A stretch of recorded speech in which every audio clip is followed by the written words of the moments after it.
this is such a simple tool to help you create new habits. And it works because, while you're, so we'll talk about exactly how you do it in a minute, but while you're there relaxed, and going through the mental rehearsal, it's forcing you to plan in great detail, how you're going to do what you want to do. And we know that success is much more likely if you've got a good plan. So that's one reason it works. Welcome to Champions Mojo, a podcast to bring out your inner champion.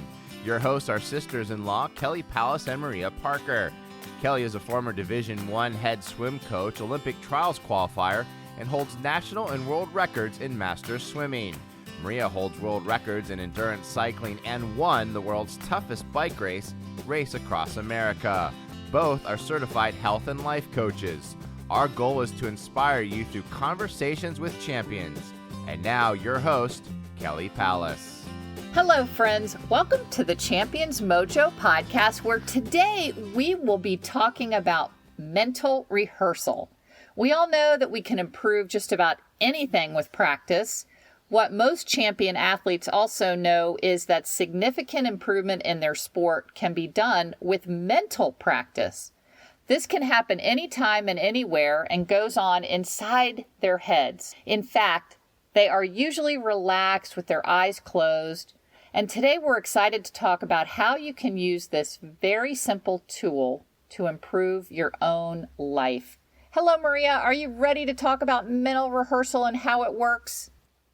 Sure. I'm actually really excited about Kelly. I've just started using mental rehearsal outside of athletics. I've used mental rehearsal for athletics for a long time, since she taught me how to do it 25 years ago, or even longer. But I have just started using it to help myself create positive new habits in my life and to get rid of negative habits that have nothing to do with my athletics.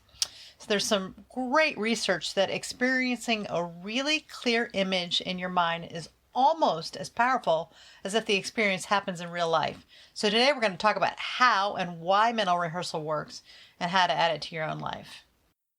Yeah, this is such a great topic, and one that, it's kind of like a simple yet the most powerful tool that we can use, and we don't often, or many people don't often, take advantage of something so simple that can really affect their life. So there's real science on this, and we're gonna kind of talk about two sides to this. So there's little rehearsals that can just change habits and make a difference in your life, like the smallest, the longest journey starts with the smallest steps, and then there's ways to think about huge mental rehearsals of things that you want to manifest. So, Maria, you want to go over a study that Dr. Biasiotto did at the University of Chicago? Yeah, I think this one is very famous, and it's sort of, I don't know how long ago it was, but I love this study because it really helps people to see how mental rehearsal can change little things or even big things. So basically, this guy was at the University of Chicago, as you said, and he split basketball players into 3 groups. And he tested each group on how many free throws they could make. So the first group just practiced regularly every day for an hour. And the second group just visualized themselves making free throws. They didn't actually physically practice. And the third group didn't do anything. And so after 30 days, he tested them. And this is what's so amazing. So the first group, as you would anticipate, improved by 24%.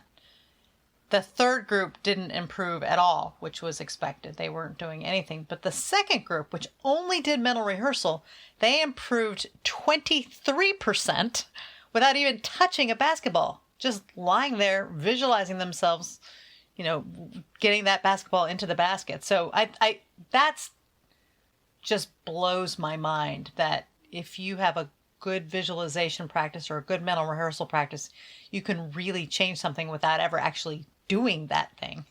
I loved it. And I loved how you opened the show talking about sort of the habits that we can change. This is what was sort of blew my mind when we started talking about this, is like, yeah, you can use this for really big things. You can manifest. And I want you to tell some stories, Kelly, because I think you have some good ones about bringing good things to life in your life by just imagining them. And I would call that praying. You would call it visualization. But it was, what it blew my mind was this idea that, hey, I can change even little things by just practicing them in my mind first instead of, but anyway, we'll get to that. So, but first I want to talk about the big visualizations. I was so fortunate to be invited to the Olympic Training Center in Colorado Springs as a young athlete. I think I was 16 or 17, and it was a distance camp. So that's where I got into learning to visualize and mentally rehearse. So I remember just kind of arriving there, because, where I swam in Northern Virginia for Northern Virginia Aquatic Club, and then Northern Virginia Fun and Fitness for John Flanagan, the very famous coach there who's just iconic. We just did a lot of face down miles in the pool. There was not a lot of mental visualization. So when I was shipped off to Colorado Springs, and we would get in a big room and it would be dark, and we laid on our backs and they turned off the lights and did a relaxation exercise, which we're going to talk about. So in order to do any kind of visualization, whether you want it to be big or small, you need to get in a quiet place, maybe a dark place, in a relaxed state, do deep breathing. And then they had us visualize the outcome of a big race that we had coming up. So I learned that back in, I'm going to say, how old was I? 16. In the 80s. I really got hooked on it then, and I used it throughout my life in both sports and non-sporting activities, because the brain does really, the research shows the brain does not know the difference between something vividly imagined and something, that you actually did. In fact, I kind of ask people sometimes when I'm working with them on mental training, visualization, mental rehearsal, whatever you want to call it, if you've ever told a lie, a little lie, just a little white lie, maybe you told your parents. I think kids are more likely to do this. Oh, what did you do on the 4th of July? You tell your parents, oh, well, we went to get ice cream, Mom and Dad, when you might have really been, drinking beer down at the lake or whatever you were doing. And then you have to continue that lie because you've told it. And then after, years, you can't really remember what you did on the 4th of July. I mean, that's just one little stupid example. But one of the stories that I want to tell that I think... Oh, wait. So in your memory, you actually went for ice cream on the 4th of July. Yes. I love it. And I mean... I think that's really true. That's really true. It's true. If you've ever had to tell a lie, and that this helps when you get older and older, but you just have reinforced, you just can't determine what really happened. And they say that our brain changes memories all the time. Anyway, so we're already changing memories. But there is so much here. There's so much on big manifestations. But one of my favorite kind of common stories that I heard that just, like you said, just blew me away. So I was just getting into college coaching in the early 90s, and really, I was kind of in the middle of college coaching in the early 90s. And I remember reading a story about the ultimate Olympic gold medalist in the 200-meter backstroke for men in the 1992 Olympics. And if you know your history of who won that event, it was Martín López-Zubero. Now, Martin is really an American. He grew up in Jacksonville, Florida, but he's of Spanish descent, and he has, Spanish citizenship. And so he swam at the University of Florida. He was, he's a great swimmer, obviously, but he chose to go to the 1992 Olympics for Spain. And that happened to be really cool because that in the 1992 Olympics were held in Barcelona, Spain. But Martin was still living and training and working in the United States. So I read that before, and if I recall, I may not be getting this exactly right, but if I recall, he was not particularly the favorite to win the 200-meter backstroke in 1992. He was definitely a contender, but not, the actual world record holder at the time or any thing that would have made him like a shoo-in. But when the Barcelona Aquatic Center pool was being constructed prior to the Olympics, so that always starts probably a year in advance, in 1992, he flew from the United States to Barcelona to get a look at the pool. And the pool was still under construction. They didn't have the water in the pool. They basically he just wanted to kind of get a feel for it. And he flew there, stood behind the blocks, even though it was still under construction, so that he could visualize his race, and then came back to the United States and went on to go and swim in that pool and win the Olympic gold medal. And I just think that it was so powerful that he thought it important enough to fly all the way to Spain to see that. And I think this is really super powerful. In fact, unfortunately, the NCAAs were canceled this year, but I did the interview on location, and actually you were there on Zoom in person with Jack Bowerly at the University of Georgia this spring, and I videotaped the pool. I went to the locker rooms, I did behind the blocks, I did the stands, and I put it on a little 7-minute video for my NC State women's swimming team so they could mentally rehearse what it was like. I stood behind the blocks because that's where the women's NCAA swimming championships were going to be, at the University of Georgia. So I believe that it's so important to put yourself in that environment in your mind. If you can't go there, maybe there's a video, maybe there's a picture, or you can create it.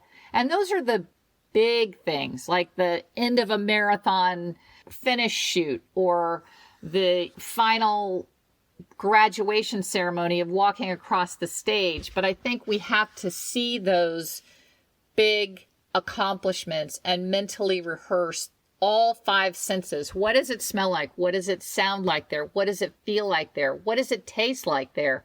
All those senses, if we can put them into our minds, and the more we do them, the better, and the more that they can become a reality. And so that's kind of the 50,000 foot view of why mental rehearsal is so important. And it really, really works. Yeah, I mean, you mentioned something that's really important about mental rehearsal, and that is when you're imagining, and I'm going to get down to sort of more of the lower view, but when you're imagining yourself, you have to use all 5 senses, and it has to be first person. It can't be like, you can't be seeing yourself there. You have to be in yourself. You're an actor in this drama, and you're smelling the smell in the case of the chlorine. Or let's use another example.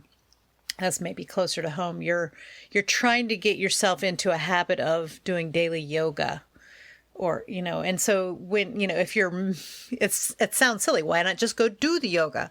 But, lots of times we have trouble making ourselves do the things that we know we want to do or are good for us.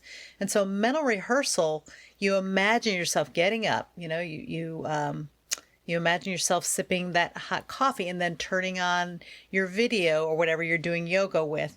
And you imagine, the smells in the house or the place where you're going to be. You imagine the feel of the yoga mat under your butt. You imagine the sound of the instructor.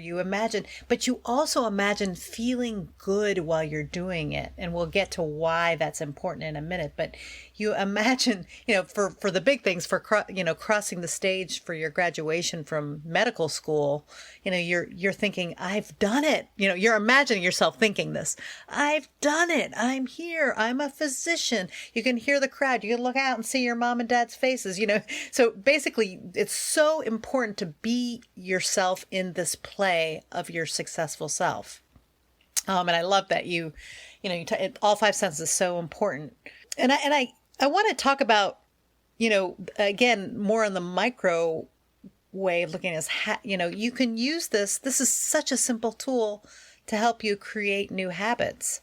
And it works because, while you're, so we'll talk about exactly how you do it in a minute, but while you're there relaxed, and going through the mental rehearsal, it's forcing you to plan in great detail, how you're going to do what you want to do. And we know that success is much more likely if you've got a good plan. So that's one reason it works. Another reason it works is it allows you to see yourself as the kind of person who, does yoga every day, or is a physician, or, succeeds at whatever.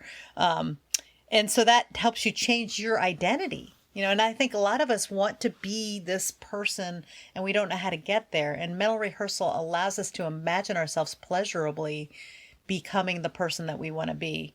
And we just learned through our coaching training that, and I love this, that we do things that are pleasurable.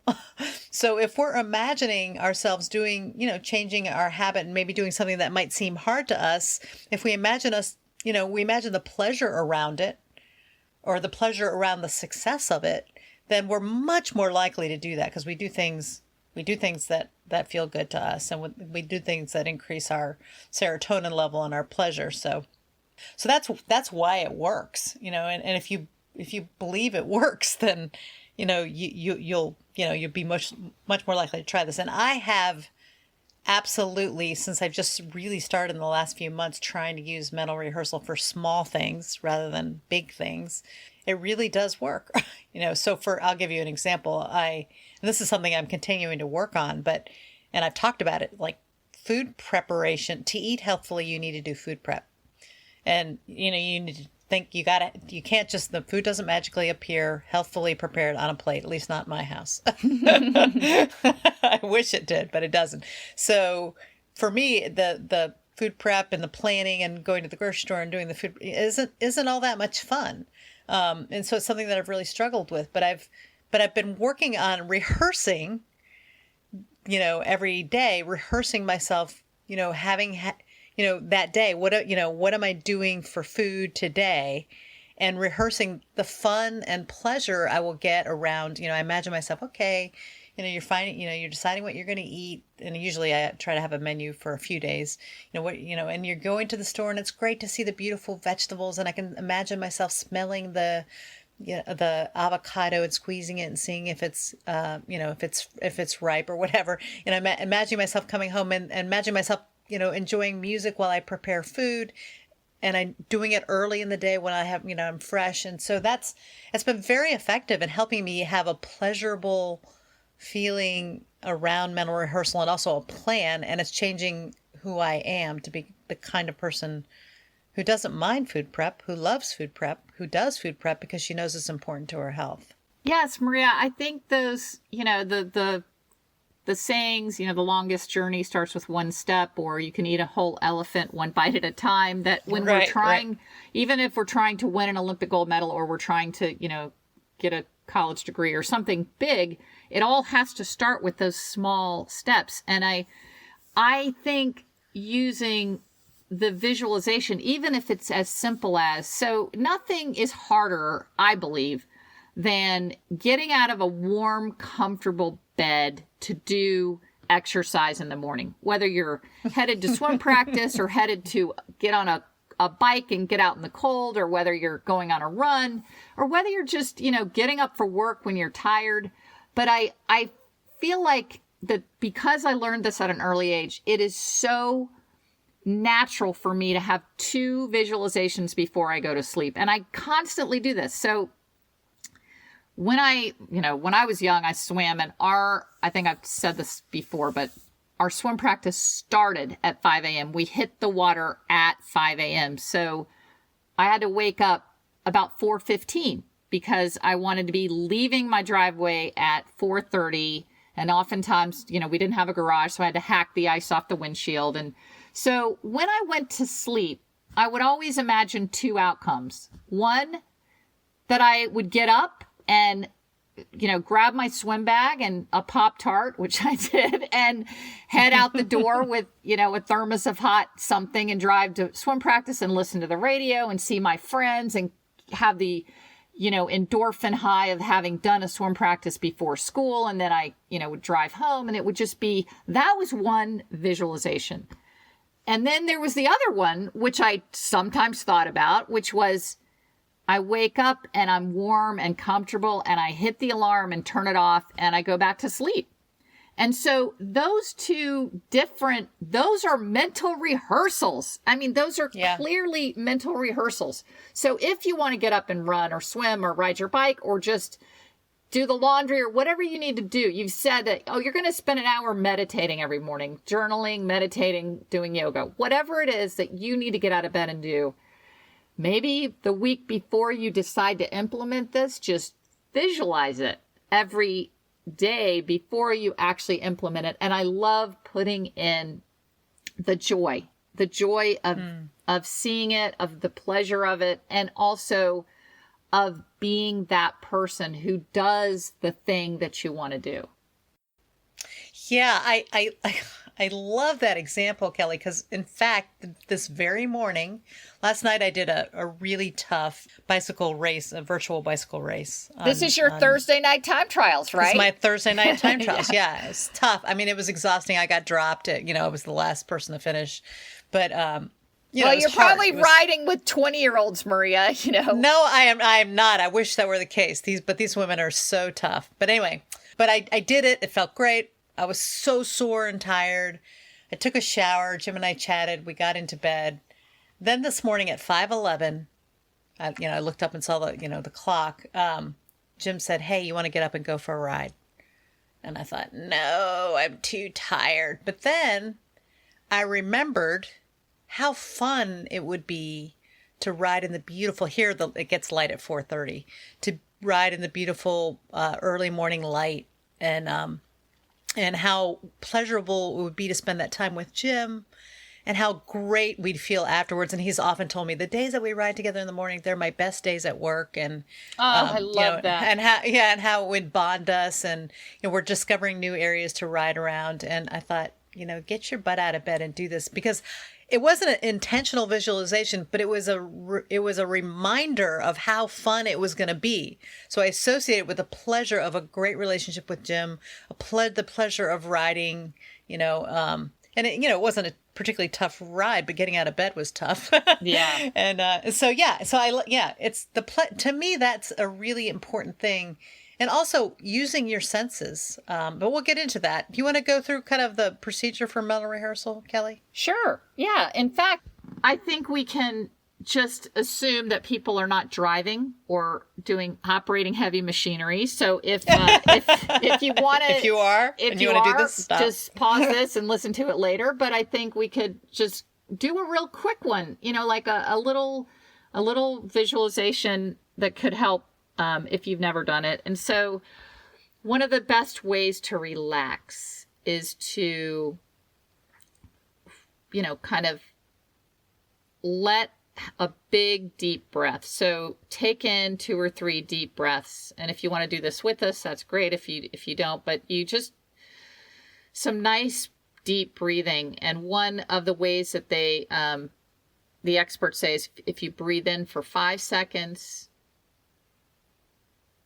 and you hold it for 5 seconds, and then you release for 7 seconds. So you let a good letting go breath. So just a nice, letting go breath. And if you can do that 2 or 3 times, that will bring you into that parasympathetic state, which is the relaxation response. And that kind of turns off the critter brain. It will get you more into a creative state. And if you can be in a quiet, dark place where you're not going to be interrupted and in a comfortable position. You don't necessarily need to be laying down. If you want to be, that's fine. But you could also just be doing this, in your car on your lunch hour or somewhere where you're not going to be disturbed.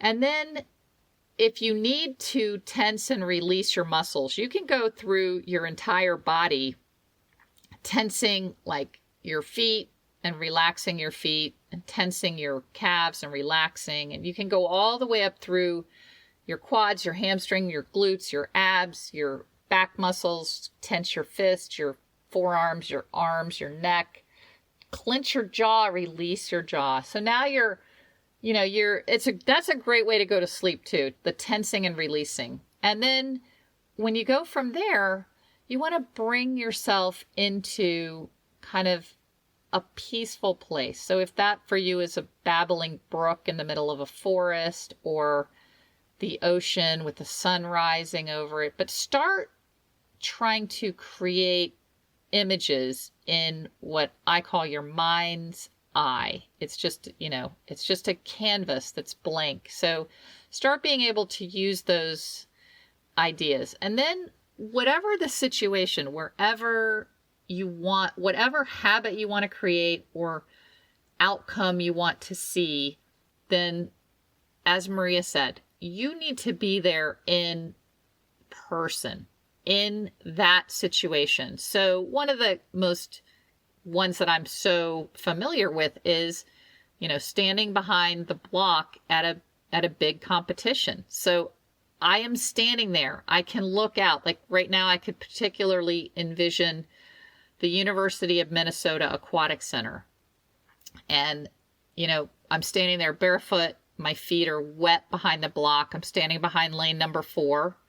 And I can hear the announcer announcing the swimmers in the heat before me. I can see all the gigantic aquatic stands, everybody in the stands and the big scoreboard with the times coming up. And I can smell the chlorine. I can hear the announcer. I can hear the splashes behind me in the warm-up pool and in front of me with the swimmers. And then, the double whistle for my heat to step up on the block. And when I step up on the block, I can feel that sandy, gritty, swim block under my feet. And I feel the nerves. I mean, just saying this, my stomach has just got butterflies. And, I visualize grabbing the block and feeling that uncomfortable metal edge under my fingers and my toes. It's very painful in some blocks to grip your toes around the block. And I see myself streamlining off the block and having a beautiful, long, slim dive that goes in deep and streamlined, and several dolphin kicks before I come up. And then I'm not going to take you through the whole race, but whatever that is for you, you need to put in all those senses. And if I fast forward to the end of that race where I look up at the, I'm dominating my heat. I look up at the scoreboard. I see 1 next to my name and the time that I want. And so swimming is pretty easy as far as a visualization because you've got all those things that you can put in. But whatever your passion, your goal, your arena, your new habit. You can put in all those things, and just going through that as a recording with my eyes closed, I swear I feel like I have just swum that race. That's so great. Yeah. And you did a great job of describing all the senses. And I mean, I think, again, this is something you can apply to anything you want to do. I mean, it's sort of a positive. So if you want to change a bad habit, you need to replace it with something good. So, if it's, for me, I gave the example, let's use another example. Like you want to start walking every day. You have to have a cue, which, so you're relaxing, you're imagining the cue. Well, for you, the cue might be your alarm clock. You're waking up. The first thing you're going to do is go for a walk. And so, you hear the alarm clock, you see yourself putting, your clothes on, you feel how good it feels to wear, your Lycra or whatever, you see yourself lacing up your shoes, you smell the damp air outside as you're beginning your walk. You just got to bring it. You hear the birds. A big part of my morning outside exercise is hearing the birds. I listen for the birds. It's a part of my visualization when I want to do a good workout. But anyway, yeah. So you did a great job. And like you said, swimming has got those particular sights and smells and sounds and feels. But you can do that with anything. And so if you want to create a new habit, you got to start with thinking exactly what you want to do and being very clear about it. And I love the replacing a bad habit. So here's a visualization that I'm going to try, because everybody, all our listeners who know me know that my bugaboo, you say, Maria, you started, I don't know if you were joking me or not. Oh, Kelly, you don't have any bad habits. Well, of course I do. But my one that I want to break is, of course, my scratching and my hands. Like I've said, eggs in my hands. are particularly itchy. But if I iced my hands versus scratching my hands, that would stop. But I've never visualized. So let's take that, for example. So I could try, which I'm going to do, is when I go to sleep tonight, I'm going to imagine if I have itchy hands tomorrow, instead of scratching them, I'm going to get a bowl of cool water, throw a few ice cubes in there, and I'm going to submerge my hands in ice instead of scratch them. So to replace that, so Maria, what one would you do for your little sometimes overly snacking on chocolate or something sweet? What can you, like, what That's would great. your visualization So when I feel anxious or worried or have a bad conversation or something that sends me over, I think my visualization, my replacement would be, I need to relax and I need to unwind from whatever happened. So I love looking at room interiors on Pinterest. So I was thinking, this would be a great new habit. So when I feel that tension after I've, had a bad conversation or had a difficult something, with work, instead of reaching for the chocolate, which is very soothing, I will reach for my phone or my little laptop and go right to Instagram, which I don't usually allow myself to do, but it's very relaxing for me.